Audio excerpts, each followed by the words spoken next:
Good morning, Wichita. Welcome, I think, to a Monday edition of In the Zone, the 27th of July, the last Monday in July. I'm Phil Stevenson. Sitting to my right, it's co-host James Gearing. Good morning, James. Morning, Phil. You are listening to 1410 AM, 93.9 FM, KGSO, where you can also tune in on the KGSO Facebook page with Facebook Live. Leave questions or comments or thoughts or whatever you'd like to leave up there. If it's appropriate, we'll read it here live on the air. You can also find us on the stream at kgso.com or with the app SC Wichita. However, whenever, whatever, whoever, we want you to be a part of the show at 316-522-1410. James, how was your weekend? It was a hot one. I think that might be an understatement. Yeah. I had to work out in the yard a little bit yesterday. Now, why would your wife make you do that? She didn't. You're supposed to say she did. Okay, she did. Terrible individual, you. What, crabgrass growing in the yard? I had to water. Well, that's not going to do anything. It's going to evaporate immediately. immediately. I know, but I had to get water in some places. Okay. Because if you don't, then all the grass dies. So I was trying to get, I've already had an area die.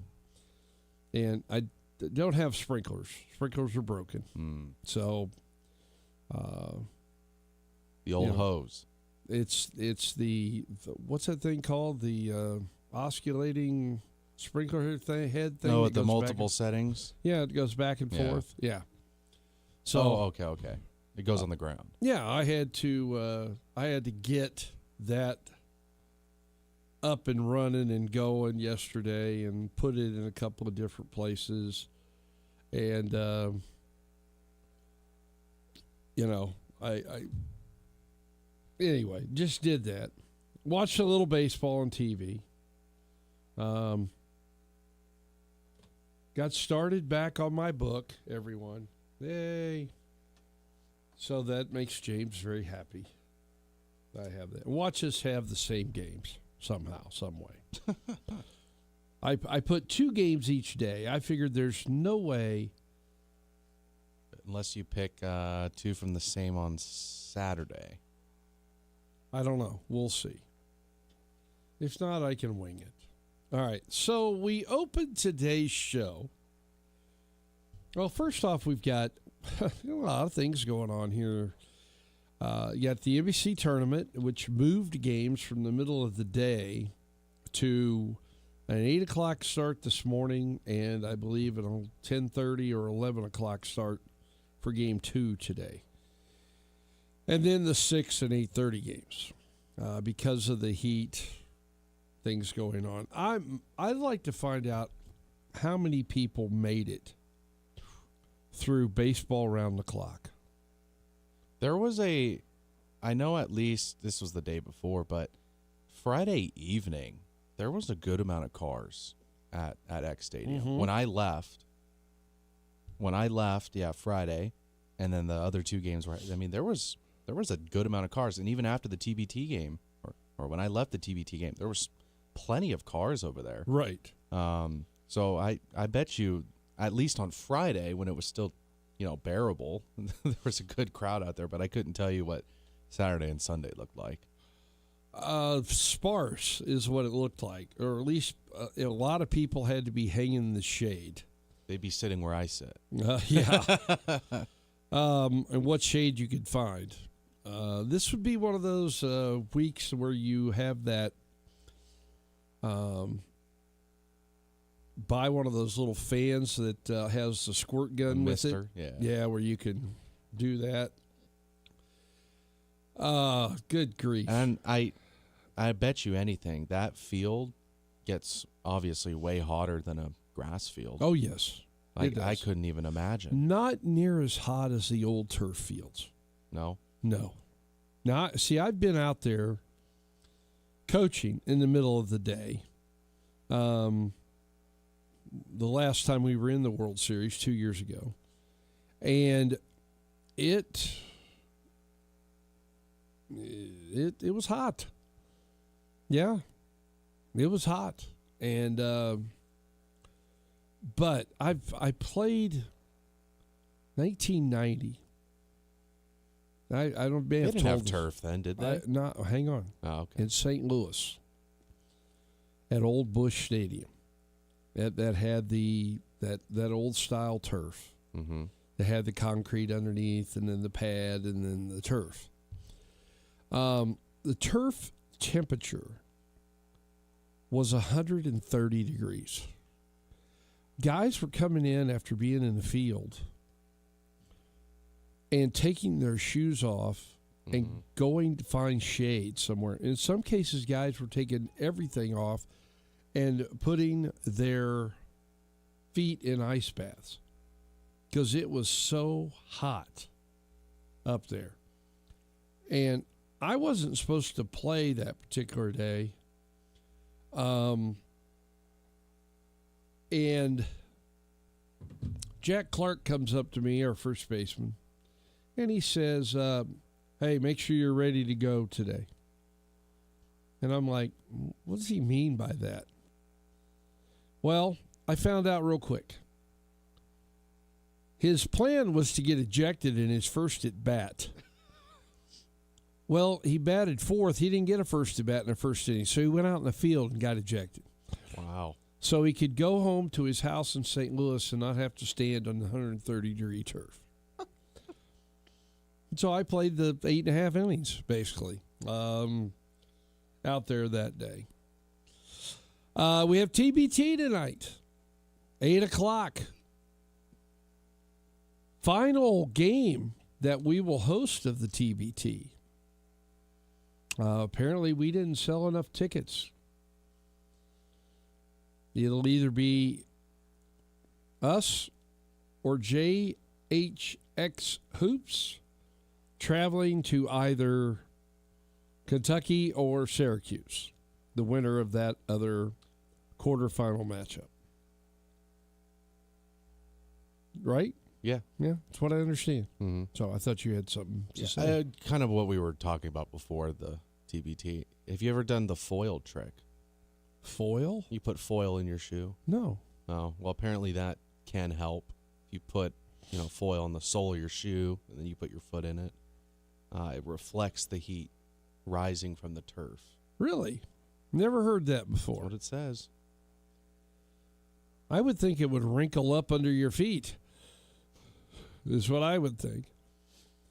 I mean, I've been in places where I had to play, and back in the old days when I wore sanitary socks, and you would wear 2 pairs of sanitary socks, you would put on 1 pair, you would put a plastic bag from the grocery store, put a rubber band up to hold it around your ankle, put on your other sanitary sock to try to keep your feet dry.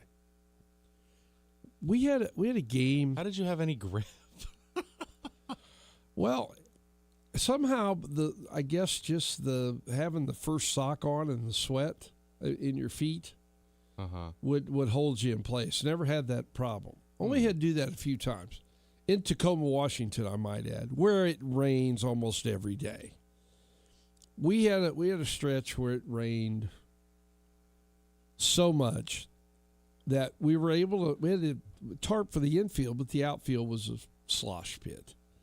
And I was playing the outfield at that time.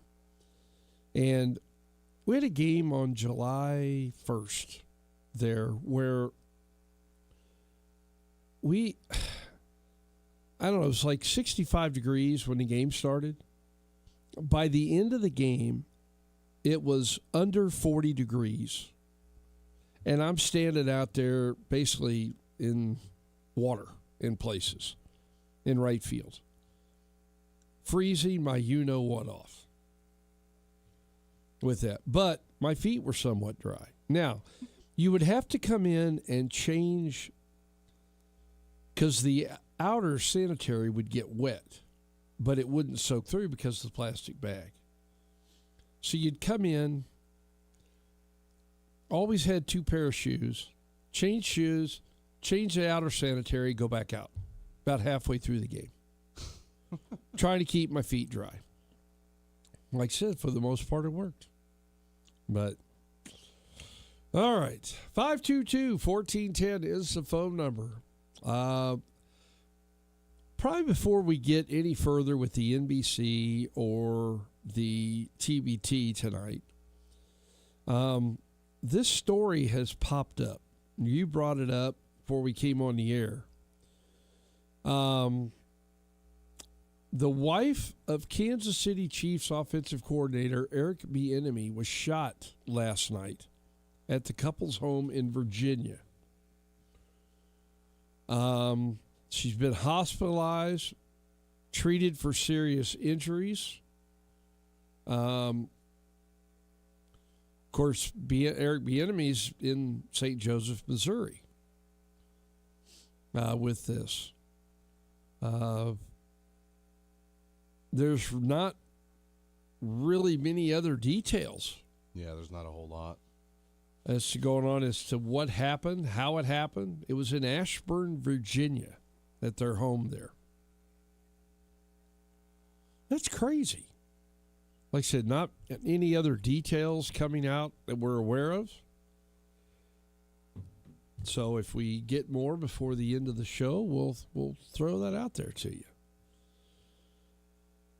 Oh, heavens. All right. 522-1410 is the phone number. You will be at the TBT tonight, correct? Uh-oh. No, I don't think I will. No? No. I don't like driving that much, Phil. It's a lot of driving for. I'm way over here on the west side. Yeah. And I'm going out there again tomorrow. 20 minutes. And 20 back. You got to remember the return trip is just as important, Phil. Okay. I don't think I'm going to. I've gone there 3 times in the last 5 days. I'm kind of done driving. If you want to take me and then drive me all the way back here, see, it changes, doesn't it? Well, okay, so that becomes 20, well, from where I'm at, 25 for me, 20 back, 20 back, and then 25 back. That makes no fiscal sense. Absolutely That's not. why on Friday after I did the NBC game, I just kind of hung out on campus and killed an hour because I said I don't want to do this drive 4 times in one day. Right. So, okay. and it's too hot, Phil. I'm not gonna want to drive in that heat. It's unbearable. Okay. But Friday's attendance was pretty embarrassing for the TBT. Yeah. Pretty damn I don't know embarrassing. what was it. Less or more than what was Thursday night? Oh, it was less. Really? Oh, yeah. And I think Jay-Z made this point maybe during an NBC game, but the game 1 obviously was the most packed. Mm-hmm. And then those people that were there for game 1, they didn't want to come to game 2 because, well, game 1 was such a blowout. I was like, no, they'll just take care of business again. We'll just come next round. Right. And then game 2 happens, and the people that were there for game 2 were so ticked off. They're like, we're not coming for game 3. And I guess you had told me, too, that Equity Bank was doing a fireworks show. Yeah. And NBC was going on. So, I mean, there were some other activities to go to that at the same time, which definitely does hurt. But that was my first initial judgment when I walked in. I said, why is it so empty? It was alarming. And so when we found out that La Familia was going to get the next host, I wasn't even surprised. I said, right. Yeah, because we didn't sell enough. It used to be years ago, before things changed with the minor league ball club, that the Wichita Wranglers would go on a 2-week road trip, and the game was played downtown. All the games were. Now, if they had more teams, then they would use X Stadium. They might use Hutch. But for the most part, all the games were played downtown. The pro team would go on a 15-day road trip. I know. I did it twice. which wasn't a big deal, Now, the manager and the pitching coach complained that I worked with. This is all stupid. We should be. It's our ballpark. Blah blah blah. No, it's not your ballpark. It's the city's ballpark. And so we'd go on a 15-day trip. Now, both years we made the playoffs. One year we lost to Tulsa. The second year we beat Tulsa in the championship. But the bottom line is that it freed this up, and it was the only game in town. Well, now you wind surge. The Major League Baseball doesn't care, which is painfully obvious. They're going to schedule it however they want to schedule it. Well, their schedule comes out well ahead of the TBT. Well, I know that. But the NBC's already announced their dates. Right. Right after this year, they'll announce their dates. They're You ahead would of the think curve. that the NBC could somehow work with Major League Baseball to make sure that for the 10 days that this tournament goes on, that the wind surge is out of town. They have those 3-game sets that they play, and then they have an off day, and then they go somewhere and play for 6 days. Hey, guess what? That's 10 days. Last time I checked. And schedule that so that's gone. Now, I'm sure the TBT doesn't care. But from a baseball standpoint, having both venues occupied, Equity Bank Park downtown, X Stadium at WSU, you're just not going to fill both. Just isn't going to happen. And I'm sure the NBC takes away from some of the people downtown and vice versa. But it's good to have options. Like, let's not get carried away from that. It's nice that we have options. Right. Because there's some places, Phil, some cities, they got nothing. They got nothing. Oh, I know. So, I mean, we should be a little grateful that, in the slow months of the year, we actually have things that we can have go out and things to see. do. You are correct. I'm not going to argue with that. It would just be nice to have one baseball event going on Yeah. at the time. So, all right, that's just my personal opinion with that. 522-1410's phone number if you want to jump in somewhere. Nobody's talking to us on Facebook. Nobody's calling the show. They're all recovering. They're all trying to cool off. Yeah, they're all recovering. Their phones are hot. The final 2 days of pool play are today for the NBC. The final 2 what? 2 days of pool play. There's 4 teams in each pool.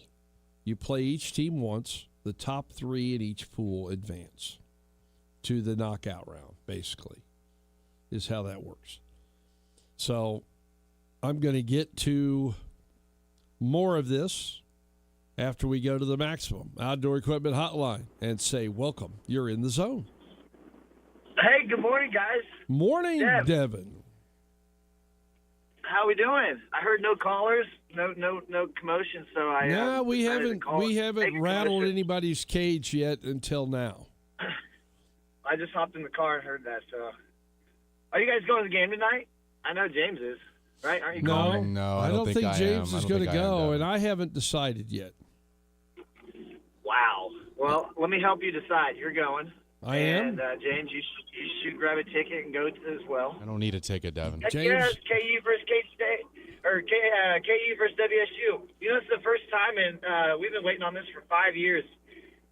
Something always happens in the tournament where we're set to match up against each other, and one of us blows it. I think we lost to Colorado 2 years ago when it was supposed to happen. A year prior to that, I think they lost. So this is the matchup I've been waiting for 5 years. I'll say that much. I'm Okay. excited. Well, like I said, I haven't picked my brain yet as to whether or not I'm going to make an appearance or I'm going to watch on TV. Hey, and fun fact, Connor and Frank Mason actually played together on the same floor their freshman year up at KU. Right. So now they'll be playing against each other in this game, which I don't know if a lot of people will even remember that Connor actually played up at KU his freshman year. So that is true. And then he left and came to Wichita State. But we all make mistakes in the early go. You know that, Phil. So. I won't disagree with that. I'm assuming you will be there tonight, Devin. Absolutely. Wouldn't miss it. And my son, I tell you what, I think he's more fired up than I am for these games now, which that was the whole goal I intended for it to happen. So, which excites me. So, I mean, game days we get fired up, and we're excited. Yeah, man, I just wish the games were a little earlier. I don't like getting out of there at 10 o'clock, but whatever. TV dictates. Yeah, I know. But luckily we're still in summer, because if this was happening on a school night, there's no way. It'd be tough to go. Yes, I understand. So yeah, I don't know. Getting kids down after they've been up that late is not easy. I'm going to go home and have a conversation with Brett and see what he wants to do. Now, more than likely, I would say it's a 90% chance he's going to say go to the game. And so then we don't get this very often, you know that. So I mean, you gotta enjoy the moments when you do get them. Yeah, but I'll end up getting two tickets next to a couple of arrogant KU fans. Well, that's okay, and then you go see Brett, and then he'll upgrade you to the courtside. Come on, you know how this works, Phil. We've been doing this for a couple times now. Nobody's going to upgrade me to courtside, trust me. At this point, I wish Brent was still there, but he's not. He is retired. Yeah, I forgot about that. Yeah, totally just slipped my mind. Right when you said that, I was like, oh crap. Well, yep. Hey, you just come, and then I'll show you where to go sit. Well, trust me, there's a few tickets around me that don't show up. Well, they may show up tonight. I have a feeling it's going to be a big crowd tonight. It should be. I mean, it's KU versus WSU. I see everybody's little brick they put on their front patio, house divided. So it's either that or K-State. So come support. It's fun. It's good for the TBT. It's good for WSU. So, you know, whether you're a WSU or KU fan, it's going to be fun. I mean, I'm both, so I'm torn between. Obviously, my heart resides with WSU. This is my backyard. So there you go. That's who you got to root for. Got to. Well, you guys have a good day. Drink some more water. It's going to be a hot one. Boy, yeah, that's true. See you, Dev. All right. 522-1410. Did that fire you up to go, James? No, because I'm going to tell Devin right now. I did leave, and I'm going to let everyone know. I did leave the game early on Friday. The officiating was atrocious. It was personally getting to me. And that doesn't really happen that often to me. But it was the same three individuals from Thursday night. Correct. Not one change. No, and two of them just were bad. The other one... the one with hair? I don't know. One of them in game 3 at times looked confused. Kept having to go talk to the other ones. They kept having conversations. I'm like... is this the second time that you guys are working together? Yeah, I mean, is this the second time you've ever worked a basketball game? Is what I'm wondering. Let's go back to the phone lines. Welcome. You're in the zone. Good morning, Phil. This is Rob. Long time no speak to. Okay, Rob. How are you? I'm good. How are you? We're doing. I'm doing okay. James, are you okay? I'm surviving. Okay, good.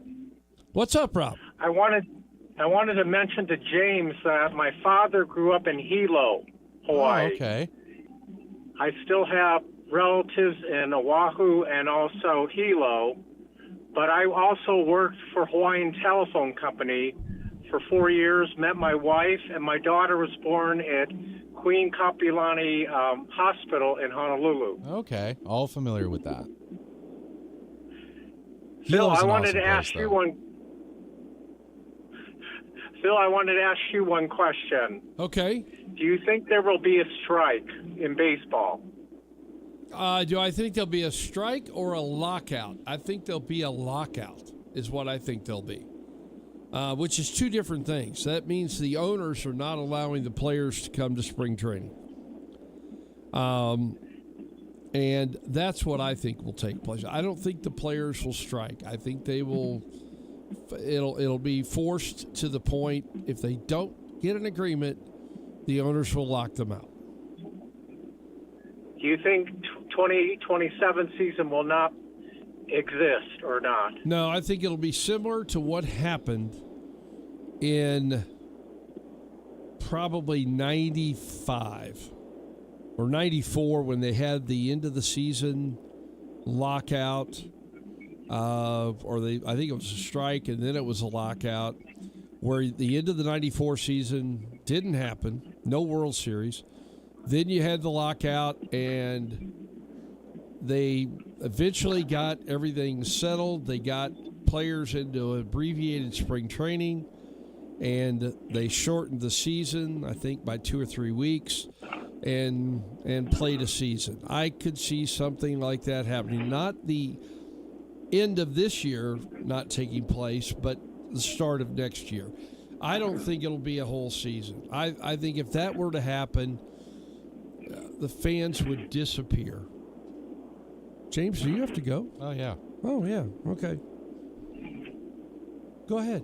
Yeah, you know, the interesting thing about the hard cap is that it really is only the Dodgers that's outside the norm.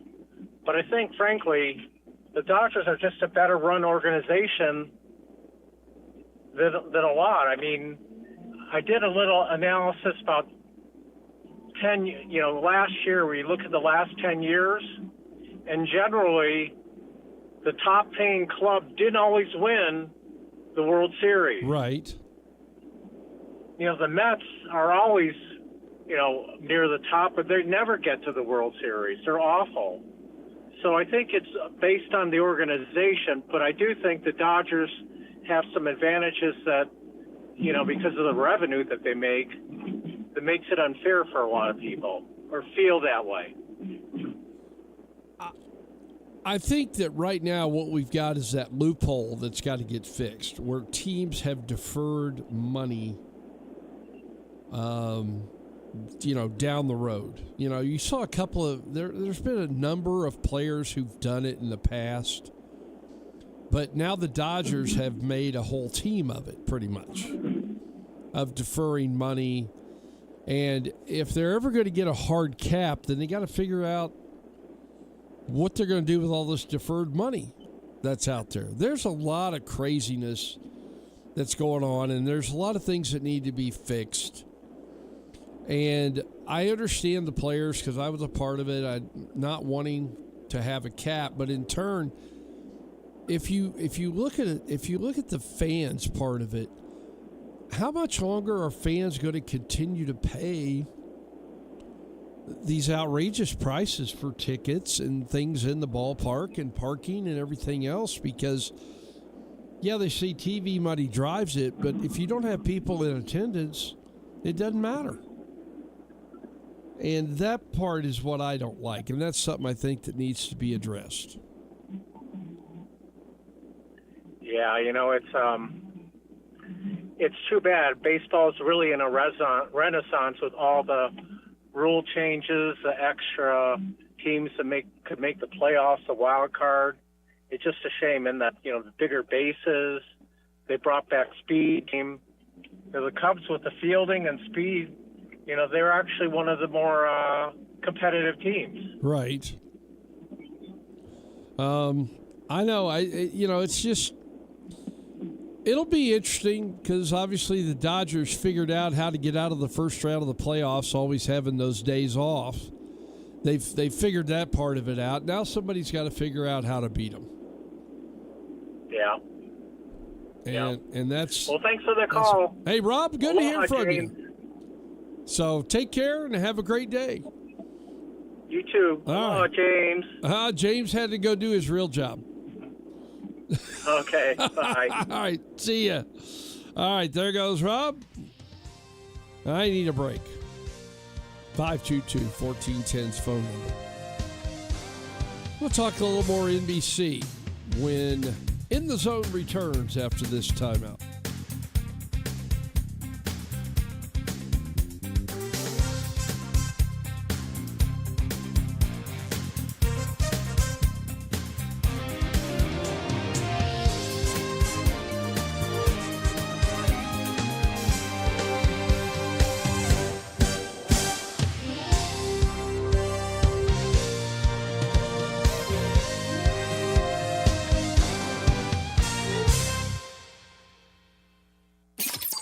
This portion of In the Zone is brought to you by Kansas One Call. Call Kansas One Call at 811 before you dig. Get in the zone, on KGSO. The NBC Baseball World Series is back, and your home for all the primetime games is right here on Wichita's sports station, KGSO. From the first pitch to the championship game, KGSO is your home for all your favorite Kansas teams and primetime games. Enjoy the best collegiate players from around the country as they gather for the annual NBC Baseball World Series. And it's right here on KGSO. Brought to you by Doc Greens, Auburn Spirits, and Taco Pronto. The burrito is fire. Hi, this is Maya. And I'm Antonio. And the little thing we love about the Chick-fil-A hash brown scrambled burrito is that it fuels our morning. It's the full package. You have the chicken, you have the eggs, and then you add these hash browns for a nice little crunch. The chicken's always nice. It's crispy, it's juicy. And the cheeses, they melt together in a beautiful way. And it gives me energy. It's perfect. Order the Chick-fil-A hash brown scrambled burrito and Simply Orange Juice on the Chick-fil-A app today. Real guests paid for their testimonials. Are you looking for a better healthcare experience? Look no further. Kingman Healthcare Center is a full-service hospital and 24/7 emergency room with little to no wait times.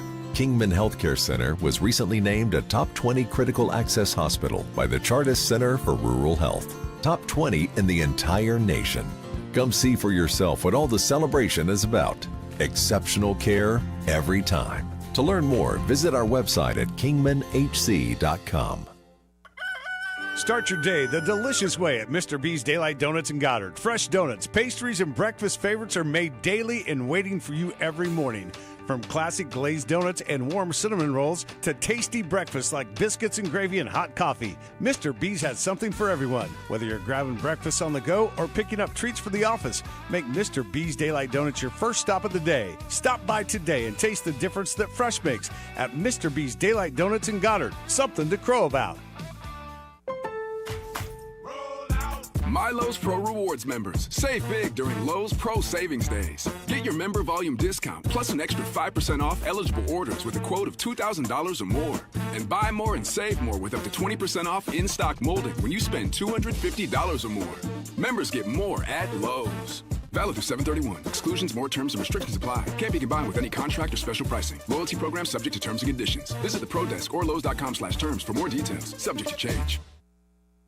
Wichita's sports leader, KGSO, is brought to you by Devon Jaimes. Devon Jaimes Injury Lawyers. Call 888-8888. That's 888-8888. 20 years of sports talk, and we're still not done. This is Wichita's sports station, KGSO.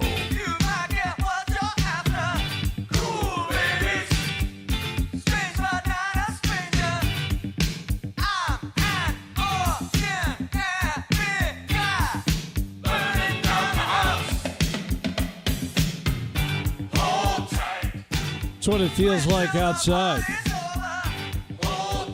It's burning down the house. Good grief. Hopefully your AC's working, or hopefully you're someplace where you have a chance to get out of the heat. 522-1410's phone number if you want to chime in somewhere. Told you I was going to talk a little bit about the NBC. Okay, I'm not familiar with who's in what pool. I can't seem to find that information. I know it's out here, but I can't find it. But anyway, I said, there are a couple teams playing pretty well. Well, Santa Barbara, unbeaten, 2-0. They haven't given up a run yet. 21-0. The Junction City Brigade right now is winning 9-1 over the Austin Gold Sox, who are also unbeaten. They're winning 9-1, I believe, in the fifth inning from the early game this morning. Hayes is 2-0.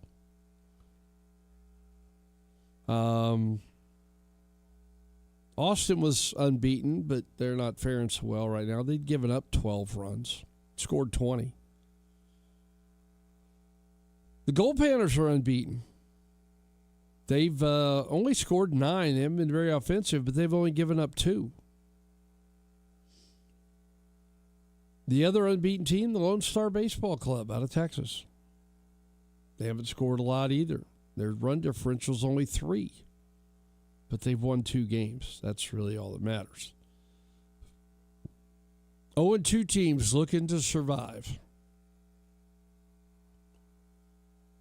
You got Tessa's Army. They're 0-2. TPA Sticks. They're 0-2. Texas Prospect. Surprisingly, the Seattle Cheney Studs are 0-2. They have given up the most runs in the tournament, 22, thus far. Oklahoma Lookouts are 0-2. San Diego Stars are 0-2. And probably the biggest shock to me is the Great Bend Batcats are 0-2, and they haven't scored a run. They're the only team not to score in the tournament thus far. Their game tomorrow will be crucial towards being able to continue on. And they take on the BTL Hornets, who are 1-1 right now. 9-1 still. Junction City leads the Austin Gold Sox. Battle of 2 unbeatens in their pool. The following game coming up around 11 is Lone Star Baseball Club, the TPA Sticks. Lone Star unbeaten. TPA Sticks without a win. They lose, they're going to be going home. Oklahoma Lookouts and the Seattle Cheney Studs play at 6 o'clock today. Loser goes home. Winner stays alive. And then the late game tonight is the Hutch Monarchs and the Seattle Blackfins. I believe both teams are 1-1 thus far. So those are the games today and tonight, in the NBC tournament taking place. So, and as I mentioned, the Junction City Brigade winning 9-1 right now in the first game today. It started, I believe, at 8 o'clock. Trying to beat a little bit of the heat. I don't know. I walked out of my house at 8 o'clock. It was already, it wasn't just hot yet, like it's going to be later today, but it was just sticking to me. The humidity is not good. So that's really about all I can tell you at this point in time. It's going to be hot. So hopefully if you want to go, call me. I'll hook you up. Don't do it right now, though, because I'm getting ready to go to a break, and we're going to come back with the Diamond Highlight Zone next for the weekend. So, but at 10 o'clock, you're listening to the show and you want to go to the NBC, we'll get you hooked up with a couple of vouchers. You can go any day you want to go. That's the best part about it. It's not for one single day. It's for you pick the day that you want to go to the NBC tournament. I have no TBT tickets, sorry. Just the NBC. So it's 10 o'clock hour. Call if you want some. I'm going to take a break. James comes back, and we have the Diamond Highlight Zone next.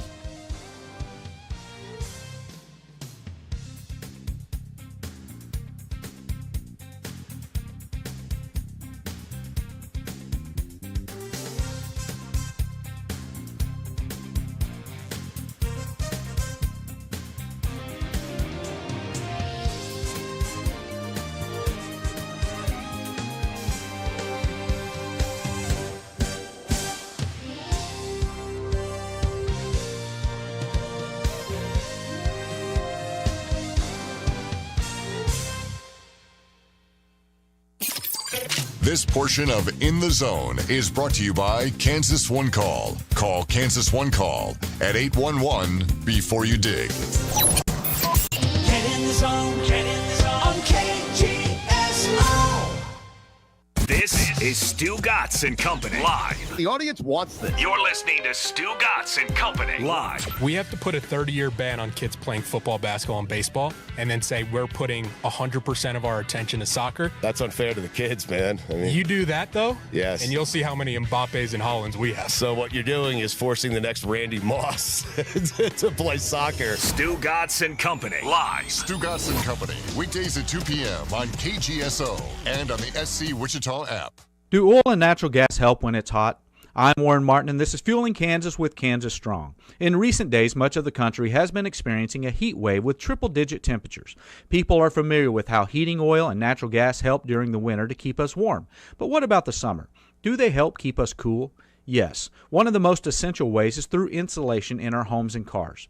Shingles, which reflect heat, and insulation in our walls and attics are commonly made from petroleum.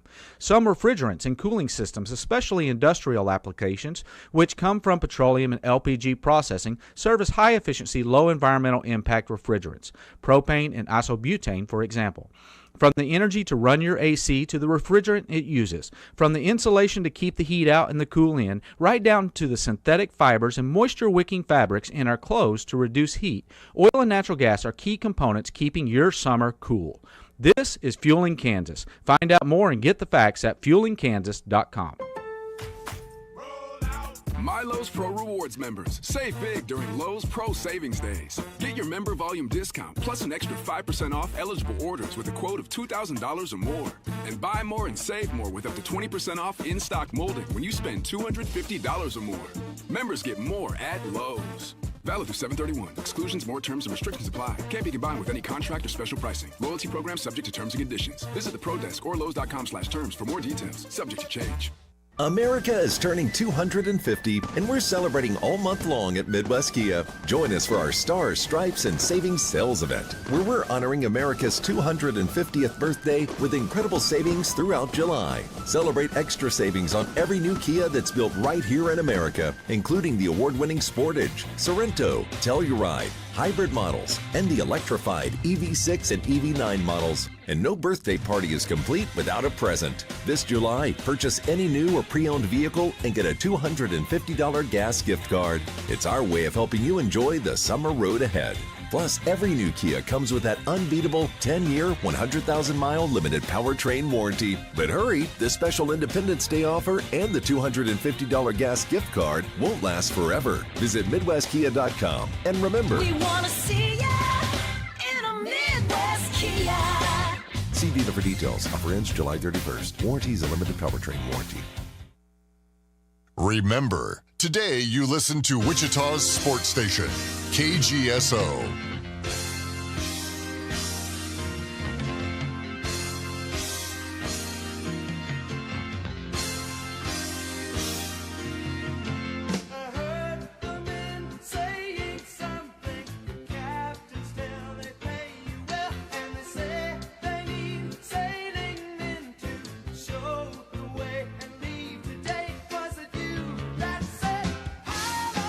Little Kansas and point of no return. Well, guess what? We are going to return with the Diamond Highlight Zone. James and I recap some games from over the weekend. Maybe a series, maybe a miscellaneous game. Who knows? But we'll see where it starts because James is up first. All right, back on Friday, Phil. This is actually a pretty interesting ending to this game. The Giants beat the Angels 7-6, even though some places had it 8-6. 7-6 was the official final. Before I get into why. Okay. The Giants were up 5-4 entering the bottom of the 7th. They had a sac fly. They go up 2. Then at the top of the 8th, Vaughn Grisham had a 2-run home run. He was 2 for 5. Then, this is where the fun happens. In the bottom of the 10th, Rafael Devers hits a ground rule double. So the ball infield bounces over the wall. By rule, you are awarded 2 bases right? Right. But Arias, who was on second, never touched home plate. He never came around and finished his run. And so because of that, the umpires, they couldn't award him a second run. So it was 7-6. The run line was 1.5. So Arias never touched home plate after he was awarded the base. And instead of a double, they ruled it as a single for Devers. Wow. So the Giants still won, but they just didn't win by 2. Cost him an RBI. Yep. DA. That's all I'll say. DA. The Cubs beat the Pirates 3-2 in 10 innings in Pittsburgh on Friday. Game was tied 1-1 going into the 10th inning, where the Cubs put up a 2-spot thanks to a Dansby Swanson RBI single and a bases-loaded walk to Suzuki. The Pirates got a run in the bottom of the 10th, but to no avail with that. Pretty good pitching in this game, starting pitching anyway. Matthew Boyd for the Cubs. He went 7 innings, 7 hits, 1 run, 3 walks, and 4 Ks. And for the Pirates, Jared Jones stepped up and went 6 innings, 2 hits, 1 run, 1 walk, and 5 Ks, but both got a no decision. But the Cubs win in extras 3-2. All right, on Saturday, the Royals win. Salvador Perez, the hero of the day, and a big achievement for him as well, becoming the Royals' all-time leader in home runs. Yes. Congratulations, Salvi. You deserve it. But I think Nick Lofton deserves the flowers because he had that solo home run in the top of the 9th inning, ultimately gave them the win. Michael Wacha had a nice day. 7 innings, 3 Ks, 6 hits, 2 earned, 2 walks. Not his best, but not his worst. Casey Mize, 6 innings, 3 Ks, 3 hits, and an earned run, and the Royals win by 1. Also on Saturday, Toronto went into Fenway Park and blistered the Red Sox 6-0. 15 hits for the Blue Jays in this game, including 3 by Vlad Guerrero, 3 for Ernie Clement, 2 apiece for Springer, Varsho, and Jimenez. Home run from George Springer, his 11th. But the highlight, Dylan Cease. 9 innings pitched, complete game. Don't see that hardly anymore in Major League Baseball. 1 hit. 1 lousy hit. 3 walks and 12 Ks as he throws a complete game shutout against the Red Sox. Blue Jays 6. The Red Sox 0. All right, and then we'll go to yesterday. The Rays over the Guardians, 1-0. Drew Rasmussen, 7 innings, 9 Ks, gave up the 1 hit, 1 walk in the win. He's now 9-5. Parker Messick, he had a nice day, 7 2/3, 6 Ks, 6 hits, the earned run, and falls to 8-6. Cedric Mullins had an RBI in the bottom of the 5th inning for his only hit of the game. And the only hitter to have multiple hits was Chandler Simpson. He was 2 for 3. And get this, Phil. Stephen Kwan led the game off with a double for the Guardians. Right. And that was it. That was it. No more hits. Actually, I had this down as one of my games, too. First batter of the game gives up a double and then no hits the rest of the game. That close to a no-hitter. And the Rays win 1-0. There you have it. All right. I had to do this just for Chuck. The White Sox hammer the Astros 12-3 in Chicago. This game was 3-3 after 5.5 innings. Before the White Sox scored 2 in the 6th, 4 in the 7th, 3 in the 8th. A nice bullpen. Astros. A big day for Murakami. 2 home runs, giving him 22 on the year. A 2-run shot in the first inning. A solo shot in the 8th inning, but he was 3 for 5 with 6 RBIs in the game. Vargas also hit his 22nd home run of the year, a 2-run shot. Not a ton of hits, just 12 with the 12 runs for the White Sox. But 6 pitchers combined to hold down 5 in the final 4 2/3 innings, giving up just 2 hits. White Sox bullpen good, Astros bullpen bad. And the White Sox win 12-3. Right, and then my miscellaneous game, we'll go back to Friday. Okay. Where Cam Schlittler took the mound, went 7 1/3, had 12 Ks, 3 hits, and the win to improve to 10-6. Jesus Luzardo, 7 innings, 9 Ks, 3 hits, an earned run and a walk. He falls to 9-5. The only run in the game, Paul Goldschmidt had a solo home run in the top of the 4th inning. And JT Realmuto, 2 for 3. He was the only player in this game with 2 hits. Not very offensive. No, but you know me. I like pitching performances. Yeah, you do once in a while. All right. My miscellaneous game goes back to Friday as well, where a game tied 3-3 goes to the 10th, and the Braves score 4 in the 10th. And Baltimore comes back with 3 more in the bottom of the 10th and has the tying and winning runs on base, but cannot put them across. The Braves win in 10 innings, 7-6 in this game.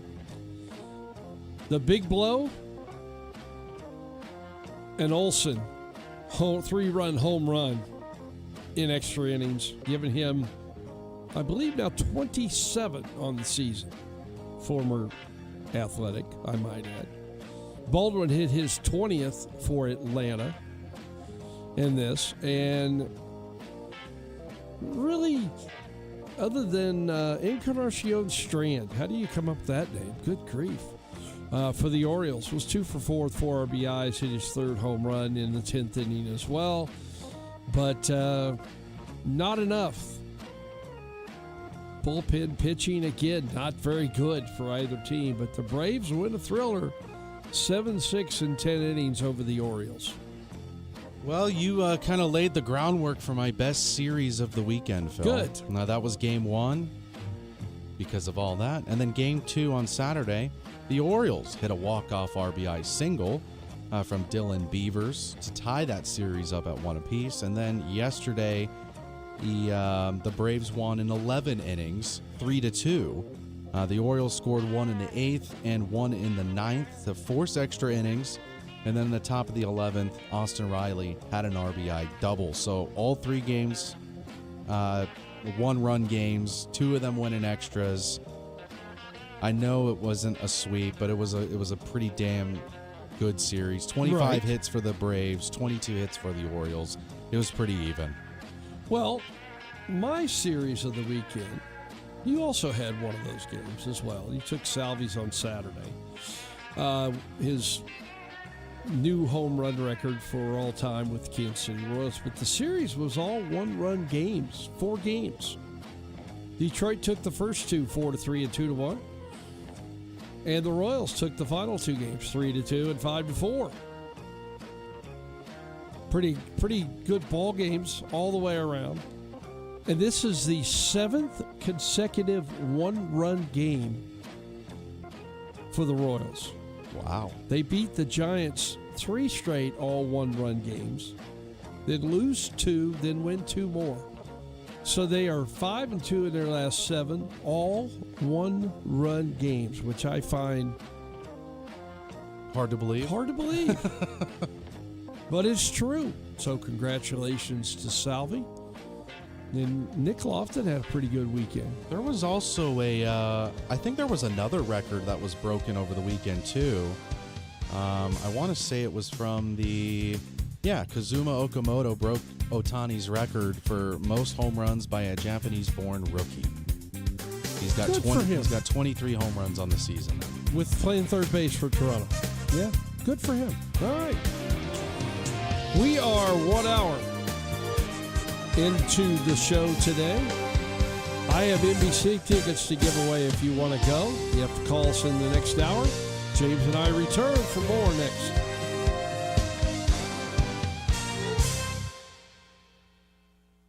KGSO is back with the second annual SC Wichita Cares for Kids, coming up August 27th and 28th. Join Wichita's sports station as we support the Children's Miracle Network. Hear their powerful stories and help support our children in Wichita. It's the second annual SC Wichita Cares for Kids, August 27th and 28th. And it's brought to you by Truck Stuff, Jewelry Savers, Davis Liquor Outlet, the Wichita Technical Institute, the Sugar Shack, and Wichita Sports Station KGSO.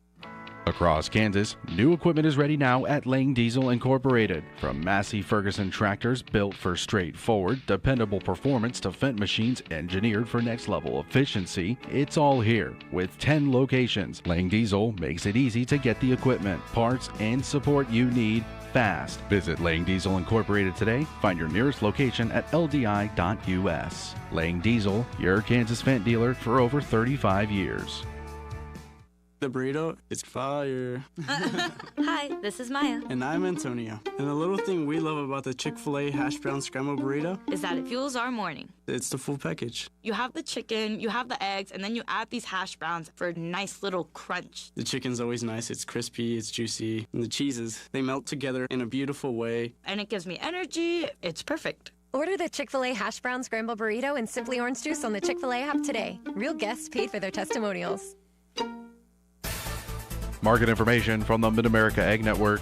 I'm James Guerin. Moving through on Monday. Over in the corn market, September corn down 11 1/4 at $4.53 even. Kansas City wheat for September down a nickel at $7.40 1/4. In the bean market, August beans down 41 cents at $12.07 even. Soybean meal for August down $12.40 at $3.1890, and soybean oil for August down $2.51 at $71.82. In the cotton market, December cotton up 15 cents at $80.13. In the energies, crude oil for September down $5.60 at $83.71. Unleaded gas for August down 8 cents to $3.31. Heating oil for August down 2 cents to $4.15, and natural gas for August down 9 cents at $2.77. And over in the stocks, the S&P 500 falls into the red despite Iran fighting pause as chip stocks tumble, with the Dow Jones up 175 points at 52,122. The S&P 500 down 22 points at 7,389, and the Nasdaq down 194 points at 24,781. Market information from the Mid-America Ag Network. LeBron James has made his decision finally. He will play next NBA season with the Philadelphia 76ers. The 22-time All-Star gets a chance to play alongside Joel Embiid, Tyrese Maxey, and the newly acquired Jaylen Brown. It's a 2-year, $8 million deal. 15-year-old Wichita native Caden Livian has become the youngest Kansas amateur golf champion ever. He won over 16-year-old Manhattan golfer Charlie Haney in a 36-hole final on Sunday afternoon at Mission Hills Country Club. That's sports. I'm Andy Stent. Sports Report brought to you by Burwell Construction. Decks, pergolas, patio covers, roofing, siding, windows, guttering, and more. 316-794-3430. Or online at burwellconstruction.com. This is Wichita's sports station, K230BY, 93.9 FM, 1410 AM, and 99.7 HD3. KGSO, Belle Plaine, Wichita. Hi, I'm Diana. As a veteran, I know that for many servicemen and women, the battle doesn't always end when they come home. Because I too struggle with the invisible wounds of service.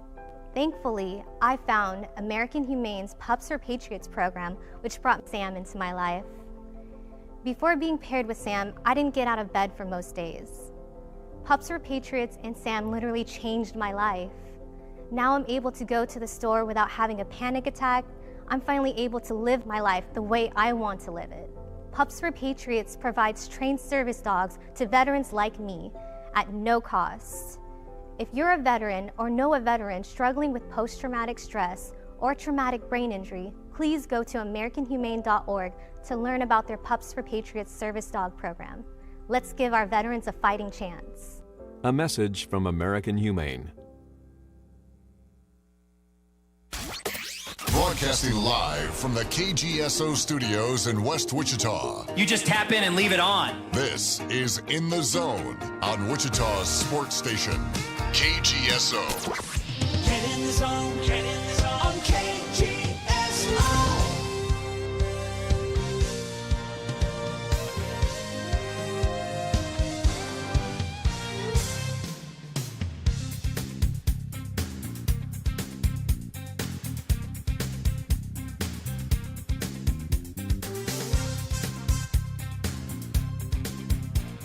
Welcome back. Hour number 2 of this Monday edition of In the Zone, the 27th of July. I'm Phil. James sits to my right. Good morning again, James. Morning, Phil. All right. I didn't get to it, but before I do get to it, and you wonder what it is, let's go back to the Maximum Outdoor Equipment Hotline. Welcome. You're in the zone. Hey, Phil. Yes. Hello. What do you think about the NBC World Series? What do I think about it? Yeah. I think that I haven't been to a game. I got to be honest. The only thing I've done is watch on TV. Okay. Thursday night. What did I have going on Thursday night? I don't remember. I had something going on Thursday night, and then Friday night I went to the basketball game. Thursday night I went to the basketball game. Friday night I was going to go to the basketball game. Something happened. I ended up staying at home. And then it's been too hot for me to go. I guess I could go up and sit with my brother in his skybox, but I've just kind of been keeping up on TV and on the internet and what have you. Not surprised that some of the same old teams that usually win games are winning games and vice versa. I kind of like Junction City. Yeah, they've got a good club. I mean, we played against them during the regular season. We went the first time we played them was early. They were like I think they were our first series. And we played them at our place, and we didn't have everybody in yet. In one game, I think the game at our place was kind of close, but at their place it wasn't. It was a run rule. And then we beat them at our place the second time around. And then we went to their place, and we had to throw position players. I didn't have enough pitchers because it was a rain delay. And it was at the end of the season. So I threw 3 different position players. So how many losses is it before you get eliminated? Oh, well, for our league, you basically had to finish first or second. Well, Junction City won the league. Great Bend was second. And then Hutch got in automatically because they're defending champions. I mean, in the tournament. Oh, in the tournament, in the pool play, you have to finish in the top 3 of your pool. So, of the 4 teams in the pool, you have to finish in the top 3 to advance. The winners of each pool get a bye, and then the second and third place teams play a second or third place team from the other pools, and it becomes single elimination at that point moving forward. Okay, that's all. Okay? Yeah. Hey, glad I could help. Will do. Appreciate the call. Thank you. Have a great day. 522-1410 is the number. I do need to get to what I normally do on a Monday, which is standings. Tampa Bay has a 3-game lead over the Yankees, even though they won 2 of 3 at Philadelphia. Boston 7.5 back, Orioles 11.5 back, Blue Jays 14.5 back. Do the Blue Jays have any chance of repeating as American League champions? No, I don't think they do. I don't either. Even though they've got a couple of really good arms, just not going to be enough. The White Sox in the Central lead the Guardians by 2.5, the Twins by 3.5, Detroit by 6. Kansas City, 17 games under 500, 11.5 back. In the West, Texas has a 1.5 game lead over Seattle, being 1 game above 500. It's a bad division. Houston, 2 back. Athletics, also 17 games under 500, 9 back. And the Los Angeles Angels, 11.5 back. National League, the Braves have stretched their lead out over the Phillies back to 5.5. Washington, 8.5 back. The Marlins are starting to fail, James. They're now 2 games under 500. They've lost 12 games in a row. Law of averages. I guess. Good grief. I didn't realize it was that bad. They were 10 games above 500 2 weeks ago. Wow. Yeah, and life comes at you fast. And the Mets, 18.5 back. In the Central, the Brewers lead the Cubs by 7. Pittsburgh by 12.5. St. Louis by 13. The Reds by 16.5. And the Dodgers with a 12-game lead over the Diamondbacks, 14 over the Pods. Giants and the Rockies are looking forward to next year at this point in time. The wild card races, the Yankees, Red Sox, and Cleveland are the 3 top teams right now. Minnesota's 1 back, Mariners 1.5, Houston 2, Baltimore 2.5, Tigers 3.5, Toronto Blue Jays 5.5. The Royals are 9 back. So are the Athletics. Either one of those teams have a chance? Not really, no. Okay. I'm kind of with you there. In the National League, it's the Cubs, the Phillies, and the Diamondbacks. With the Pirates and the Nationals 1 back, Cardinals 1.5, Padres 2, Miami 3, Cincinnati 5. The others, forget it. You have something? They came out and said who the shooter was. Uh-oh. It was his own son. What? Yep. His own son just got arrested for shooting the mom. Oh, my gosh. What a can of worms that's going to open up. Oh, boy. Yeah. I'm sorry, son. You weren't sorry, I didn't give you more money. Back. I didn't give you more time. I didn't give you more money. Good grief. Horrible. That is horrible. So I'm sorry to hear that. Sorry to cut you off. They did say that she's now in stable condition. Well, that's good. Which is good. Okay. If you did not hear, Eric Bieniemy's wife in their home back in Virginia was shot Sunday night. Eric Bieniemy, of course, is in camp in Missouri with the Chiefs. And I'm sure he's back there now in Virginia. And as James just said, they arrested their son for the shooting of his own mother. Wow. Wow, wow, wow. I don't even know what to say with that. All right, I have something of interest for you.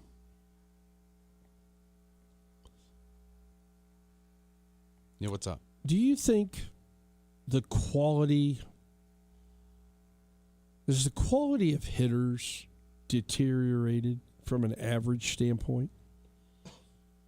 Well, remember when we talked to Joe Carter and I asked him about that? Yeah. He said it's mainly how they're teaching these guys how to hit now.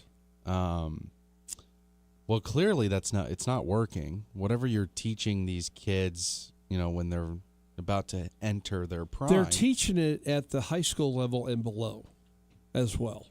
Right, the youth levels. Yeah. But they're not telling them to swing level. Drive through it. They want to it's launch angle. Get underneath it and see how launch angle, see how far you can send that thing. But why hasn't there been enough, why hasn't there been outcry from a certain percentage of fans out there, or maybe former coaches, ones that are no longer actively coaching, but are sitting there singing, you guys are not doing anything that we taught you guys, and now look at the product. It's the what's coming up through the system. And this, I think, we can tie this back into pay to play and all this crap. Oh, yeah. But, yeah, clubs are going to obviously teach kids a certain way because that's how their club has been successful, right? And I think that's what is kind of taken over in youth sports is we're not going to try and improve your skills and what you're good at. We're going to train you and to make you the player that fits our system. And that's not necessarily how it should work either, because every team's different. What worked on one team is not maybe going to work for another team, you know? So I just, until we start seeing all ages at the same time getting taught the same thing, and it's all in conglomerate, right? We're all learning the same way to then set up yourself for professional life. That's how I think it should be. But we're always so intrigued about finding the best talent and then wanting to mold them into something that they're not. Right. And we see it with quarterbacks, and it's a very obvious with quarterbacks. But in baseball, I think it can happen on a smaller scale. Well, I just did a little short research. By the way, Otto Lopez leads Major League Baseball, Miami Marlin, with a 328 clip. Now he's down 12 points from where he was a week ago. Not having a very good stretch. I think it was 6. I think it's 12 from the week before that. Okay. At 328. There are currently 8 hitters hitting 300 or above right now. Your boy Jordan Alvarez is only 5 points away from being the leading hitter in the league. Okay. I just decided to bring up 1970. It's 56 years ago. What's significant about 1970? Well, that was when baseball had some of its greatest players playing, I guess. Leading hitter in the league was Rico Carty at 366. Tony Perez, who was considered a home run hitter in his day with the Reds, was number 10 at 317. There are roughly 25 hitters that hit over 300 in that season. And I could probably pull up the 80s, and it would probably be about the same thing. Be my guess. I'm just going to do that because I feel like it. Baseball Reference always seems to have the best bit of information right now. George Brett led all hitters in 1980 at 390. Gary Templeton was number 10 at 319. And there were still home runs hit. Johnny Bench led 1970 home run hitters with 45. Mike Schmidt had 48 to lead all home run hitters at that time. Here's what I can't figure out. And I heard Rex Hudler. I was glad to hear him back on the Royals broadcast this weekend. He kept talking about if you're going to get hitters out today, what was it they used to tell pitchers where they had to pitch? You remember? Where they always told pitchers where you have to pitch to be successful. On the corners. Corners and down in the zone. Now it's just the opposite. Because of how guys swing, they want you to get the ball now up in the zone, at their hands or above. And more guys seem to miss in the middle of the plate, and that has to do with how hard they're throwing and having no control of where it's going. And I watched some of the guys pitch over the weekend in those games, and that's exactly the where it is. You know, the catcher, they're teaching them to drop their glove and catch coming up. Well, what good's that doing when they have to pitch high to get people out? I haven't figured that one out. It was interesting to listen to Hud this weekend because he's a guy like me. He's nearing my age. And just how the game has changed so much in that capacity. You know, it used to be you had to be able to hit corners. You had to be able to pitch inside. You had to be able to keep people off the plate. You had to pitch down to get people out. Now you throw down and people hit it out of the ballpark because everything's an uppercut for the majority of these guys. And do I think pitchers are better? Probably overall they throw harder. Do I think they're necessarily better? I don't know. They throw harder. And when they're in control of their breaking stuff, yeah, it's pretty good. But the pitchers who had the most success over the weekend watching those games threw changeups. That was their most effective pitch for any of those guys. And the ones who were good with it got outs. The ones who weren't ended up having to throw more fastballs and got hit. I don't know. I'm as a hitter, I'm frustrated. Too many strikeouts, and it's into college baseball, and now I think it's drifting into all this travel stuff that's going on, because that's what these people are teaching these kids in these academies. They're teaching them to swing up. And this is going to kind of tie into how other countries do their soccer, youth academies and all that. How come we don't, as the United States, how come we don't have our sports linked up like that? You know how much money these teams have? You're telling me that they can't allocate a couple of $1 million to have a youth team? And I get it. Soccer's a little bit different in that aspect where you can get brought up through the team, but, baseball, you have their rights for 7 years or whatever, 7-8 years. So the structure's a little bit different, but I would like to see us be able to invest from the professional level to invest into these youth, because that's only going to make your leagues better. Like, can you imagine if every NFL team had a youth team where they have scouts or whatever, and they go find guys? And I know that's a little hard to ask for because it's football. That'd be more common for basketball or for baseball, because you can play multiple games in 1 week. Football, you can't.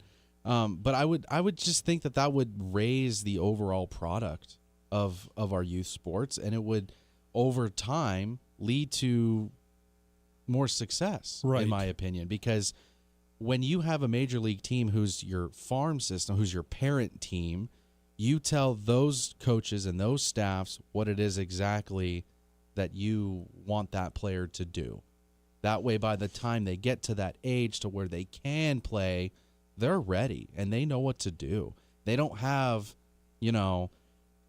Jerry, who's a teacher, teaching your kid how to swing and how to make contact with the ball. You have like legitimate guys who know the game being trained, like training these kids. And I think that's the big issue as well. And I know volunteer work, it's very appreciated, and we love volunteer parents that dedicate their time to teach kids whatever. But that affects the product. And I'm sorry, but it does. I'm sure Jerry's a nice guy. I'm sure he means well, and he just wants to have the kids an option to play.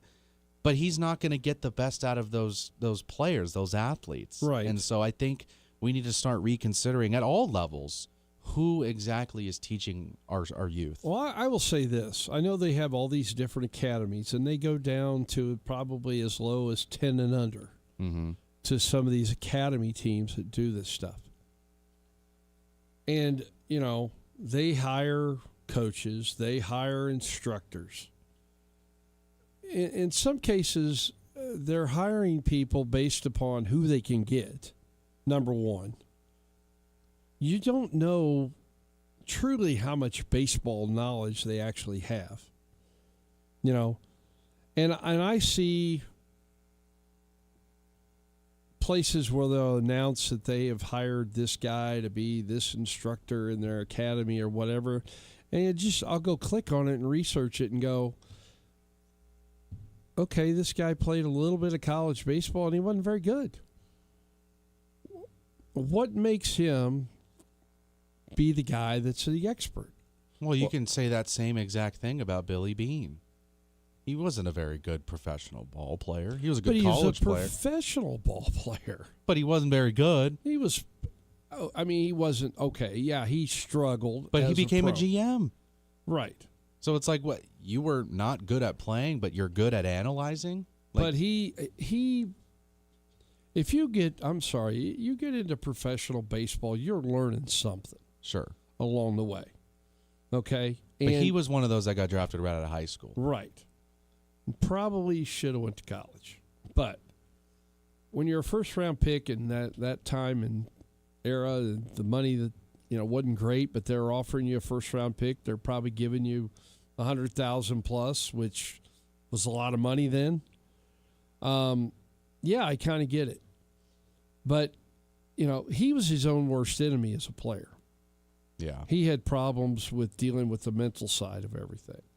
And I think that's what got him into managing, into dealing with players on that level and being on that side of the game. And that is where kind of some of this stuff changed. And they started going to analytics and they started looking for things, but they were looking for ways to get people on base. Right. Because that was the formula. That was the formula to get runs. For him, to get runs. Right. And they didn't care whether, you're hitting a bunch of home runs or not. And they worried about finding ways to get on base. How does this guy, find his way to first base? And some guys, when they know they're not maybe going to make it as a player, they turn their attention to other places to start learning about the game. And he had to get in probably, as a coach, and being as intelligent he was, he got his way into the front office. And all of a sudden, he becomes a GM, and look what happens with that. And there have been a lot of people who weren't great at baseball have been really good at. Tommy Lasorda was one of them. He wasn't a very good pitcher. Very poor major league pitcher, what little time he got, but he ended up being a great manager. And some of it has to do with people skills as much as anything else. I watched the game last night between the Phillies and the Yankees, and you got Joe Girardi, former manager, former teammate of mine, and roommate, who's doing analyst on the NBC network, along with John Kruk, who I played against, became friends with. Over time, who also broadcast for the Phillies. And both those guys are in the booth. Heck, Girardi was a former manager of the Phillies. Who's in there. And these are people who have been lifelong baseball players. And in the game for a lifetime. And it was kind of interesting to get their takes on some of these things. Because they're not necessarily in the front office or on the field anymore with some of that. That's kind of like why I like listening to Hudler, and I can relate more to some of the things he talks about than what some of these other guys that are, just got done playing. They had Joey Votto down on the field. I didn't think he offered a whole lot for that. He's still trying to figure out how to get his point across with being down. Well, sometimes they can be like such big nerds. It's hard for them to kind of simplify what it is that they want to say, right? Without us going, what does that mean? So I can understand maybe trying to dumb down the lingo a little bit for the Johns to understand it. Can be a little difficult at times. Right. I get it. I don't know. We've been talking about batting averages and them dropping. And I just decided to start looking up, in the eras. And I'll do some more here, every 10 years of how much things have dropped. I don't think we'll ever see anybody even get close to 400 again. Not even close. No. And that's hard to take for an old guy like me. Take a break. Come back. I've got NBC tickets to give away. You want to go? You just have to call 316-522-1410. And we'll return with more after this.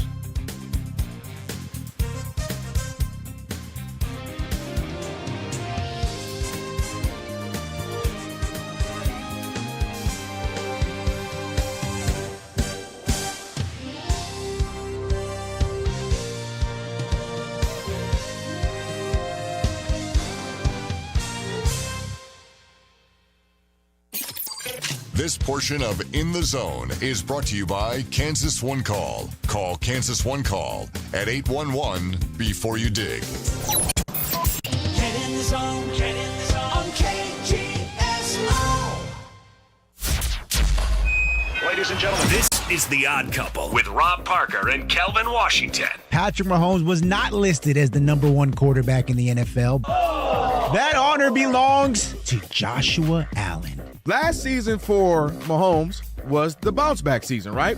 The bounce-back season wasn't that great compared to his standards. This is The Odd Couple with Rob Parker and Kelvin Washington. Evenings on KGSO. And find KGSO on the SC Wichita app. Hey, Phil Stevenson here, and when I need to get in the zone to watch the big game, I head over to Dino's Grill and Tap Works at 21st and Webb Road in Cambridge Market. It's the place to watch all the big games. With TVs everywhere, a great selection of ice-cold beer on tap, and the best happy hour in town from 3 to 6 daily, and all day Mondays and Thursdays. That's half-price wells, martinis, and the perfect margaritas. And oh man, the food is awesome with something for everyone, from great apps and salads to ribs and steaks to homemade pizza. Check out a game at Dino's at 21st and Webb. Back to school starts now. Get long-lasting battery life on the Dell XPS laptop powered by Series 3 Intel Core so you can work from anywhere. Now starting at $699 with exclusive student pricing starting at $599. Complete your setup with savings on select monitors and must-have electronics and accessories. Limited time deals and free shipping on PCs and more await you at Dell.com/deals. That's Dell.com/deals. Is your car getting a beating from the hail? It's time for you to go to Norris Collision Center. Are you worried about fallen limbs damaging your vehicle's windshield? It's time to go to Norris Collision Center. Jeremy and his staff at Norris Collision in Goddard can help you get your ride looking like brand new, offering quality auto body collision repair and paintless dent removal backed by years of experience. Norris Collision also offers windshield replacement and paint repair to help keep your vehicle looking its best. Give us a call today at 316-794-1161 or visit online to book an appointment. Here's a tale of Becky. Didn't know what to do with new meds prescribed and no real cost clue. She squinted at prices, that can't be right. Then tapped GoodRx and saw the light. She could get a deal. Book telehealth if she feels. Learn about those meds without any stress. That one little app does all the rest. Even my horse downloaded it. Dang, save time and money on prescriptions. Check GoodRx. GoodRx is not insurance. Visit Maximum Outdoor Equipment and Service and test drive a Walker mower. Walker mower's compact design for easy maneuvering, out front deck for trimming, and a variety of attachments help maintain a beautiful, healthy lawn. Walker is fast and efficient, saving you time and money. Explore the Walker Advantage and test drive a Walker mower at Maximum Outdoor, south of Kellogg on West Street and south of 21st and Andover Road, or MaximumOutdoor.com. Maximum Outdoor Equipment. Wichita's sports leader, KGSO, is brought to you by Devon Jaimes. Devon Jaimes Injury Lawyers. Call 888-8888. That's 888-8888. Don't miss a minute of Wichita's sports station. Listen online anytime at KGSO.com.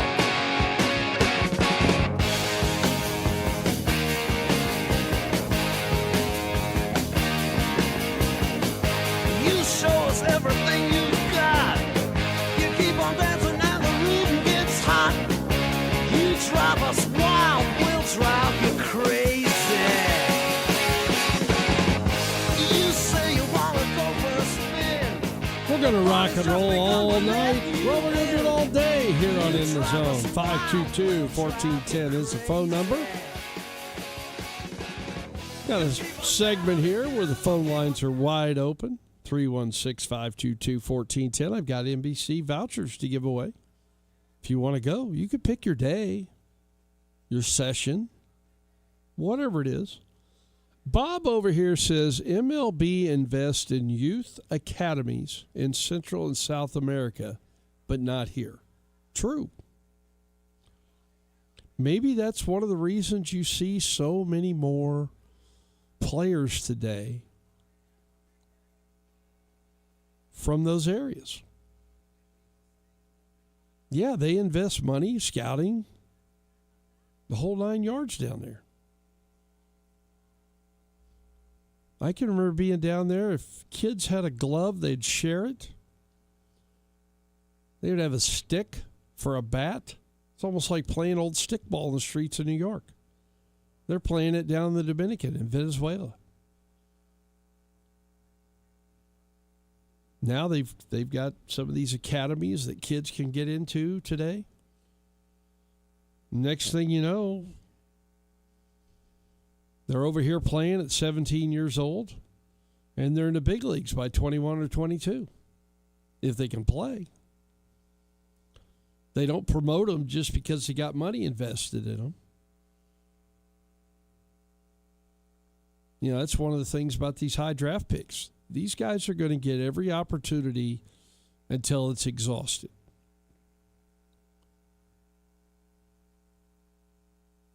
You know, I believe there was a guy pitched for the Royals yesterday that I want to make sure I got this right before I open my mouth. How about that? By the way, the Royals are off today. That was a former first-round pick. I believe that's Pearson. Nate Pearson. And he's a former first-round pick. Royals just traded for him. Sometimes a guy needs a change of scenery. Look at Ryan O'Hearn. What has happened with him? And that's just what it is. These guys that there's been money invested in them. They're going to exhaust every opportunity. I can remember coaching in the Expos organization. Had a kid in A-ball. It's like his third year in A-ball. Signed out of high school. Played right field. Had a good arm. Average runner. Swung and missed way too much. Tried to work with changing some of the things with his swing. I was told this guy hits in the 4-hole, plays every day until we tell you different. I found out later on I was able to move him down in the order, which I think actually helped. I think it took some of the mental pressure off of him. But he still only hit 220 or 230. Later on, I think they tried to turn him into a pitcher. Why? Because they had first-round money invested in him. You know, I had a kid, like I said, I picked up an independent league. He'd been a Cardinals first-round pick. I think the 6th player taken overall. And he couldn't figure it out as a hitter in pro ball. They tried to turn him into a pitcher because he had a cannon for an arm. That didn't work. He ended up hurting his arm. And I manage it in the independent league down in Abilene. I find him at a tryout in Dallas, Texas. He shows up late because he thought it was the next day. And he ended up playing for us and doing real well in Abilene. I think it got him another shot into pro ball, but I don't think it ever lasted. But for 6 years, 7, something like that, Cardinals kept trying to figure out what to do with him. He never hit enough. You know, he's chiseled like a Greek god. But Babe Ruth will tell you that didn't matter.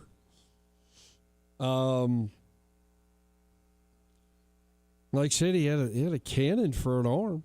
I wouldn't let him pitch. I was afraid he'd re-hurt his arm. I needed him in right field more. Independent league, he was pretty good. He hit 300, hit some home runs, played pretty good defensive outfield. But because, like I said, the Cardinals had money invested in him, they tried everything they could to see if they could make him a major league player, and it didn't work. And they ended up releasing him. So that's how the system works. And you're going to see that time and time again. You know, guys bounce high draft picks who aren't working out one organization. They eventually bounce to another. You know, and if you're the other organization that it's not working out for you, try to trade him to get something for him. That's what happened here between the Royals and the Astros. And we'll see if this guy can become something with the Royals as a pitcher. It's just, sometimes you just need a change of scenery. Somebody else to see you, somebody else to tell you something that's basically the same thing in a different way. And sometimes it works. You know, it's kind of what I do in the summertime with players. I'm not going to be able to reteach them how to hit in 7 or 8 weeks, but I can teach them how to maybe change something that's for the better, that will help them become a better hitter. Some of it's just doing the same BP routine every day. And I remind them when we go on the road, we can only hit in the cage. You need to take that same approach we start with live BP and do it in the cage in there. And you might be surprised how that over time changes how you swing the bat. And I think some guys buy in, others don't. And it usually shows in performance over the course of time.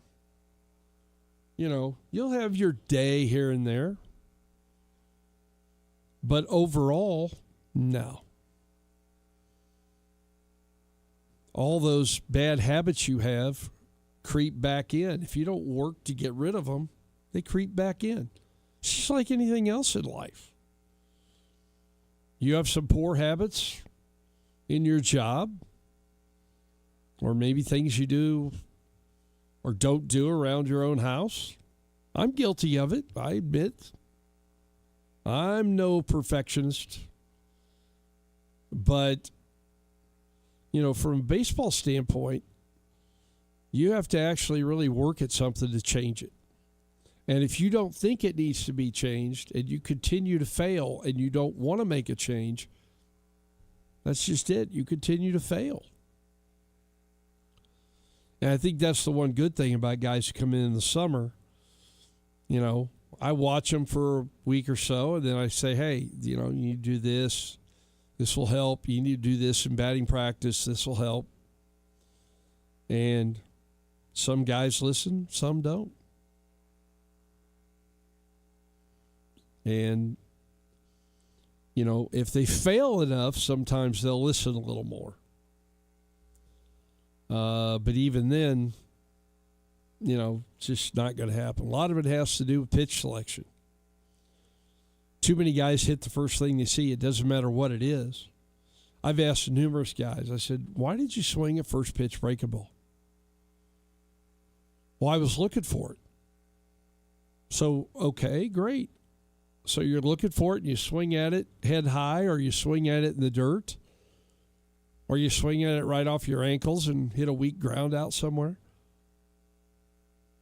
You still have to get a good pitch to hit even if you're looking for it. Some guys just don't understand that. Final timeout. James returns. We'll wrap up this Monday edition of In the Zone next.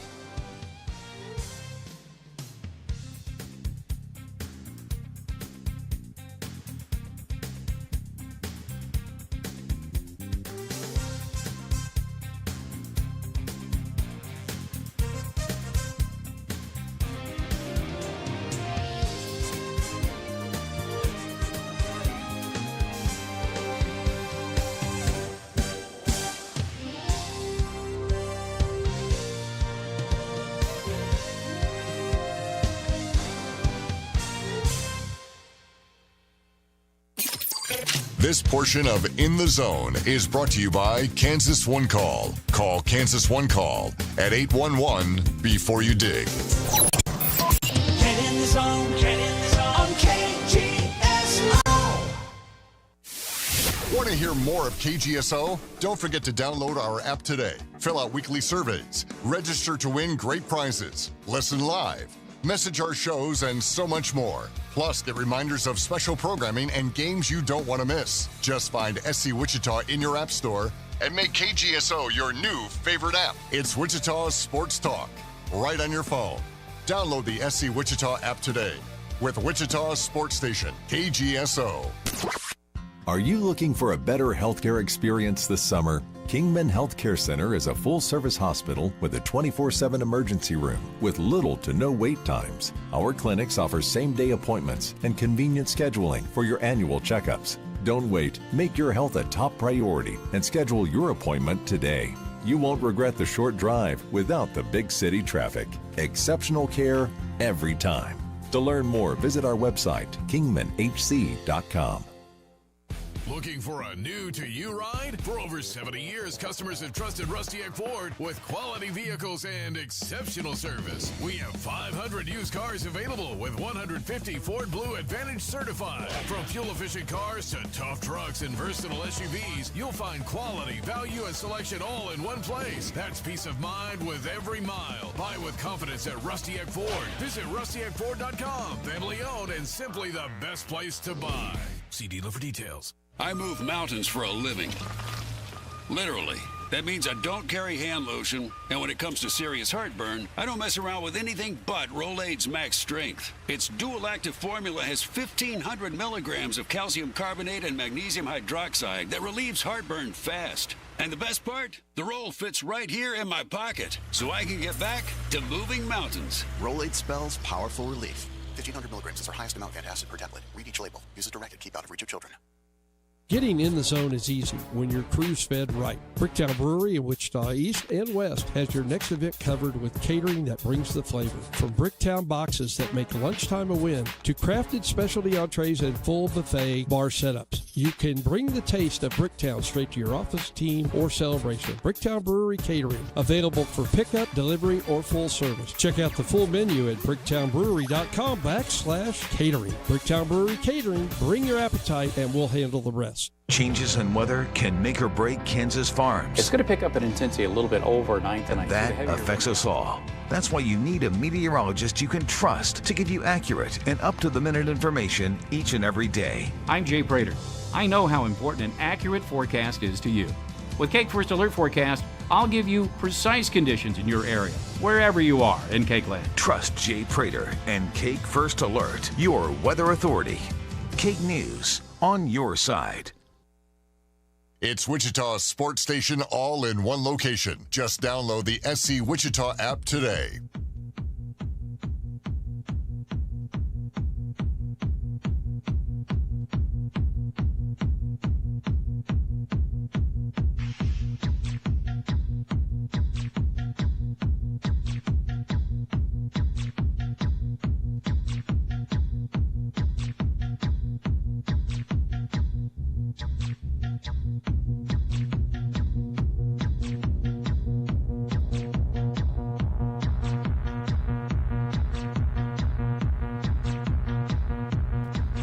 It's a little zombie nation. We need this in Coke Arena tonight, James. We need to outman Jayhawks hoops and their fan base tonight in the arena. 8 o'clock tonight, tip-off, TBT matchup. Final home game for the Aftershocks. If they win, they'll either go to Syracuse or Kentucky to try to repeat as TBT champions. 522-1410 is the number. Have NBC tickets to give away. If you want to go, call the show. You don't have to go. I'm just offering. All right, James, here's what I've determined. You have said you're not going tonight just for your reasons. Okay, I get it. Here's my reasons if I don't go tonight.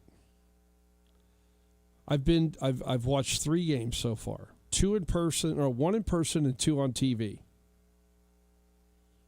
You know which one we lost? No. The one that I was there in person. I'm a little superstitious that way. You know, you're not alone. I went. We didn't play well. I'm not going to say we played great in Game 3, because I do believe the enchantment had some things figured out. And how did they lose a guy, by the way? That Petrakis guy, the guy who played at Dodge City Community College? Yeah, he wasn't there. He wasn't there for Game 3. Where do you have to go from one day to the next that you can't be there to play with your team? I mean, I hope it wasn't anything serious, but who knows? I don't know. So tonight, we don't have any tickets to give away, sorry. You're going to have to go. Tickets start as low as $17, from what I understand. You can go to TBT Hoops to get them. You can go to the Shocker ticket office yourself, or you can call, or you can go online, get tickets that way. That's the TBT tonight. If you want to go. 8 o'clock on the tube. I don't know which channel it's on. Is it on FS1 again? Or is it on Fox? It might be on Fox tonight. I heard it might be on 24. That would be a real interesting little tidbit if that's the case. So. No, it says FS1. Okay, FS1. So that's where we are. The bracket is set. La Familia, that's Kentucky. Familia, they already won, by the way. They beat Boeheim's Army yesterday, 70-66. So they're in the semifinals. Awaiting the winner of Aftershocks and Jayhawks Hoops. So it's all right. Go on the road, knock Kentucky out. It'll be okay. So, yeah, FS1 tonight. All right, I have that. I can watch that if I'm going to stay at home. Big decision to make. That's all I can tell you. A couple other little tidbits that happened over the weekend.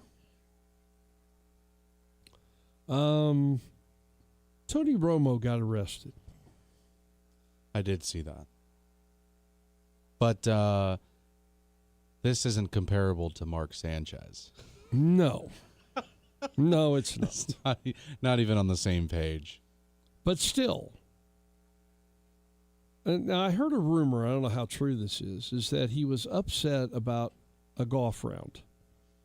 So he had a little too much, got in his car, and got himself arrested. Well, apparently he's a pretty good golfer. He is.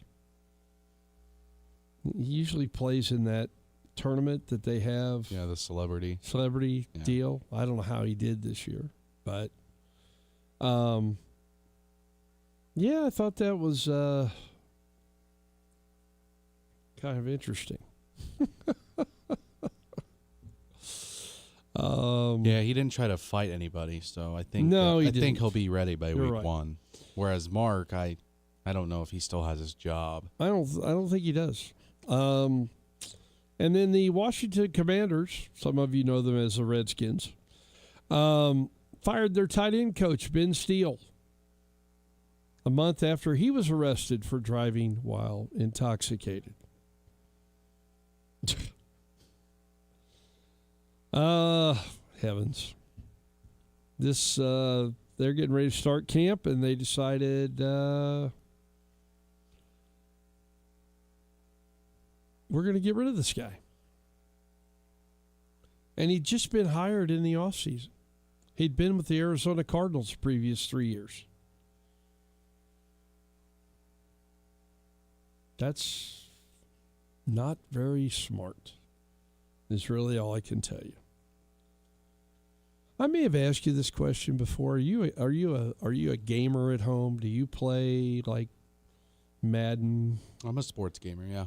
Yeah. Mm-hmm. Do you is college Madden football is what everybody liked to play until they did away with it for a while. They brought it back. They brought it back. So yes. that's what I put a lot of my focus on. Okay. You know, learn the teams. I think that's a good tool as well. Do you have do you always play Hawaii? As Hawaii? No, they're not that good. Yeah, but you've got to go in and improve them. Oh, I mean, I've done that. Yeah, I've done that. But So- learning the rosters, I think that's probably the best tool. And I know they're not perfect, but they'll have some guys maybe starting when they're not the starter. But I think the groundwork is pretty accurate. Pretty close. Yeah. Which is why I brought up the Ballard thing yesterday, because I have noticed that Ballard, top guy on the Kansas depth chart, but is that going to be the case in real life? Right. So I think you can look at it and take some things away from it and get a feel for, okay, this is who I should look out for this year. But it also, for me, Phil, like focusing on the college is always prepping me for my dynasty leagues to potentially who to draft coming out of college, because so many fantasy guys, they'll lie to you and say that, oh yeah, I know these rookies, but they know the top 10 guys, right? And they don't know the guys that are supposed to be dropping later in the draft. That's where I excel, because I'm familiar with these names. I know, like Dylan Sampson from Tennessee. Right. Nobody knew who that guy was, but I did, because he was the offense the year that they went to the playoff. He carried them, and he fell in a lot of drafts. I know he's not the starter. I know he's not even – I don't even think he's halfback 2 for Cleveland. But I know his ceiling is extremely high. He's a young running back, and if he gets the playing time, he's going to thrive. So, you know, it's guys like that fly under the radar, that have a ton of potential, that get me excited, because I saw them play in college, right? And it just, you know, a lot of people, they just watch highlight tapes. They just see the big plays. Right. They don't actually like know them on a week-to-week basis. And I think that's where I get my edge a little bit, is because I do focus a little bit more on the college side of things, just to get ready and to familiarize myself with who's going to be the next set of stars. Is there one team you do play on college football? By the way, what platform do you play? I'm an Xbox guy. Okay. Yeah. I've had a lot of fun using Michigan. Okay. With Kyle Whittingham and taking up all of his Utah guys over to Ann Arbor. I think that's going to be a very interesting year for them. Did you beat Oklahoma? No. No, I did not. That's good to know. That actually reminds me. Yeah, John Mateer was asked at Media Day about how to read an SEC defense. And you may not like his answer. I don't know if you saw his answer. No, I did not. But he said, well, in the SEC, you don't have time to think. If you see a guy open, you just have to throw it to him. Is that what you want your starting quarterback to say, Phil? Do you think maybe he didn't want to give away any tips that maybe he has on different defenses? Or maybe he doesn't know, Phil. Maybe he doesn't. That's a possibility. That is a possibility. Let's take a phone call real quick. Welcome. You're in the zone. Real quick, the reason, Romo, and you're a golfer, and I'm going to make you really feel pretty good when I give you this statement. Is that all right? Okay. It was either, I'm not sure if it was a 2 or 3 day tournament, but he was 35 over par. That's what I would shoot. All righty, buddy. Thanks. Appreciate it. All right. I guess it'll drive you to drink. James, final thoughts today? Well, Reds taking on the Guardians. Chase Burns, 12-1 on the mound. I went with him last time. I'm going to go with him again. Give me the Reds money line. All right. Royals are off today, so you have that. Don't forget the NBC tournament's going on. You also have TBT Hoops tonight at 8 o'clock, Aftershocks and the Jayhawk Hoops. The Herd's next, followed by Stugatz at 2, the Press Box at 4. For James, I'm Phil. Have a great day, Wichita. See ya! The NBC Baseball World Series is back, and your home for all the primetime games is right here on Wichita's sports station, KGS.